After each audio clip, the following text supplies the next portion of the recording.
The 2023 NBA All-Star Game rosters are set. Let's discuss who's in and who got stubbed up next on Beat the Odds. Don't go anywhere. Hello, sports fans. Welcome back to another episode of Beat the Odds. We're going to dive in to take a look at who got voted in for the NBA All-Star Game reserves and who got left off the list. Let's start here in the Eastern Conference with the All-Star selections. Of course, we all know who's starting. It'd be Giannis, Kyrie Irving, Damian Mitchell, Kevin Durant, and Jason Tatum voted in to join them. Jaylen Brown, Joel Embiid, DeMar DeRozan, Julius Randle, Drew Holiday, Tyrese Halliburton, and Bam Adebayo. And then on the West side, voted in for starters was LeBron, Nikola Jokic, Steph Curry, Luka Doncic, and Zion Williamson. And voted in as reserves, we have SGA, Damian Lillard, Paul George, Lauri Markkanen, Ja Morant, Jaren Jackson Jr., and Domantas Sabonis. So who got snubbed here? Who's missing out on the All-Star Game that deserves recognition here for the mid-winter classic, if we can call it that? Let's take a look at Trae Young. Hawks, of course, 26 and 26 this season. Trae Young put up 27 points, 2.9 rebounds, 9.9 assists, 43% from the field, 89% from the line to this point. The reason he may have been snubbed from the All-Star team, the team is kind of underachieving. They thought that, or I think a lot of people in the league thought that the Hawks would be better than 500 at this point in the year with the pickup of DeJounte Murray. Young also had a bit of a run-in with Coach McMillan early on in the year, and he had some cold shooting to start the year as well that I'm sure didn't play in his favor. He's been definitely hotter of late, but probably didn't make up enough ground since the start here to be considered for the All-Star game. Up next, let's take a look at James Harden. 21.4 points per game, 6.4 rebounds, 11 assists, 45% from the field, 86% from the line.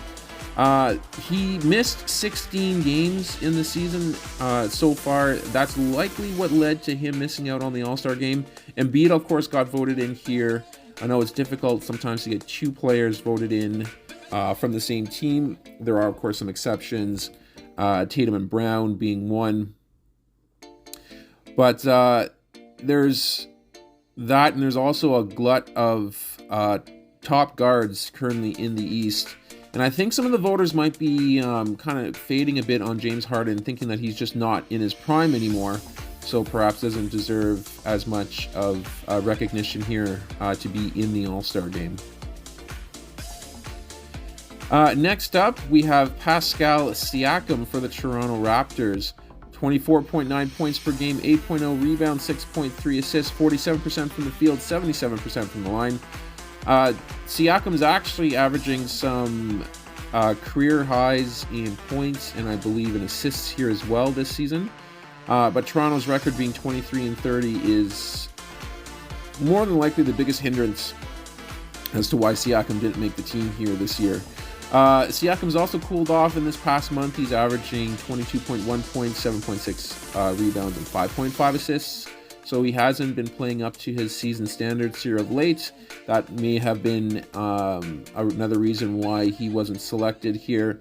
And as is tradition with regards to teams, or most notably, of course, the Raptors here in the NBA, they don't get a whole lot of love north of the border.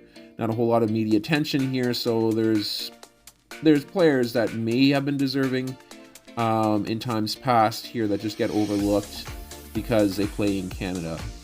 No surprise there. The two biggest snubs, I believe, though, we're going to start in Minnesota. Anthony Edwards, 24.9 points per game, 6.1 rebounds, 4.6 assists, 1.7 steals, 46% shooting from the field, 77% from the line. T-Wolves are right in the middle of the kind of play-in pack there. It's a lot of parity in the league here right now. T-Wolves being 28 and 26. It's difficult for Edwards to get in because there's a lot of really good players, but I think he might have had a shot. He's made some improvements and his defensive stats. Now he set out to be, one of the best defensive players in the league. That hasn't quite happened yet. He's not elite in those stats yet, which may have, because he made that prediction earlier on the season, hasn't quite followed through. That could have led to people looking the other way. His shooting percentages, again, not super elite there. 46% from the field, 77% from the line. He's put in a boatload of three-pointers, so that certainly helps. But his turnover rate, of course, is really high. I think it's like 3.4 turnovers per game at this point. Not something that you'd like to see for somebody who's not the main facilitator on the team. So put those together here. I believe those were the reasons why he got left off. Definitely a high flyer, definitely one of the better players in the league, but just didn't quite do enough to be able to make it to the All-Star game. But the biggest snub, I think, from the list here this year, and certainly deserving with all the work that he put in here, De'Aaron Fox for the Sacramento Kings.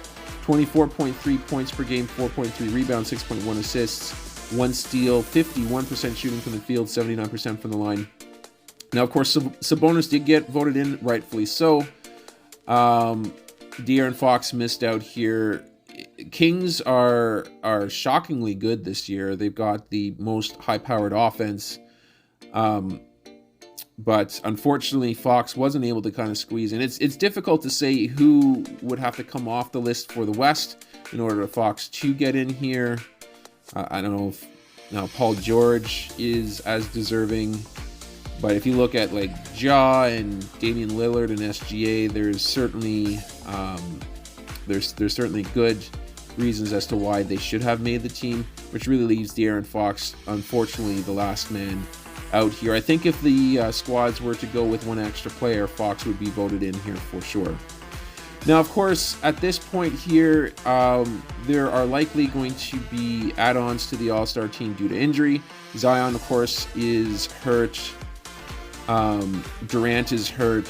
So there are a few players that will likely be voted in to replace both the players there once before the event happens here in a couple of weeks.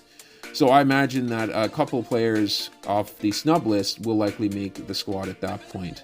But that's my view here on the All-Star snubs. What is your take here? Leave a comment as to who you think was the biggest snub off the list here this year. I'd love to hear it there. Make sure that you like the video as well and subscribe to the channel for future content. And be on the lookout because we do have an Anthony Edwards PSA 9 slab that I'm going to be giving away once the channel hits 1,000 subscribers.